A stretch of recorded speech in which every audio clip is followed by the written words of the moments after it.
मी काही सांगायच्या अगोदर मी तुम्हाला पहिल्यांदा धन्यवाद करतो, की तुम्ही जो मला प्रतिसाद देताय, तो खरंच खूप चांगला आहे. कारण तर एखादा नवीन कंटेंट क्रिएट करतोय ना, तर त्याला असंच सपोर्ट केल्याने त्याच्यामध्ये जी एनर्जी वाढते ना, ती खूप एक्स्ट्रा लेव्हल आहे. सो आज माझ्याकडे कुठलाही टॉपिक नाहीये. परंतु मला असं वाटतंय, की मी 365 दिवसामध्ये कुठला चॅलेंज करतोय हे तुमच्यापर्यंत पोहोचलं पाहिजे. तुम्हाला माहिती झालं पाहिजे, की मी कुठला चॅलेंज करतोय. 365 दिवसामध्ये मी कोणत्या टॉपिकवर काम करणार आहे, कुठल्या गोष्टींवर काम करणार आहे. तर पहिली गोष्ट म्हणजे अशी आहे, की माझी कम्युनिकेशन स्किल डेव्हलप करायची आहे, जे मी आधी तुम्हाला सांगितलेले आहे.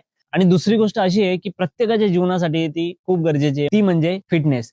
तर फिटनेससाठी खूप महत्त्वाची गोष्ट आहे, की आपण त्यासाठी टाईम काढत नाही. आताच्या स्ट्रगलच्या लाईफमध्ये ना प्रत्येक जण ना फिटनेससाठी वेळ देत नाही. तिसरी गोष्ट म्हणजे बुक रीडिंग, जी की मला वर्षभरामध्ये कमीत कमी 5 पुस्तकं, कुठलीही 5 पुस्तकं मला वाचून काढायची आहेत. हे माझ्यासाठी 3 टास्क आहेत आणि ते मला कंप्लीट करायचे आहेत. आणि मला खात्री आहे, की मी जो चॅलेंज घेतलाय तो पूर्ण करेल. जो तुमच्याकडून प्रतिसाद आलाय ना, त्या कॉन्फिडन्सनेच मला असं वाटतं, की मी खरंच स्वतःमध्ये बदल करून घेईल.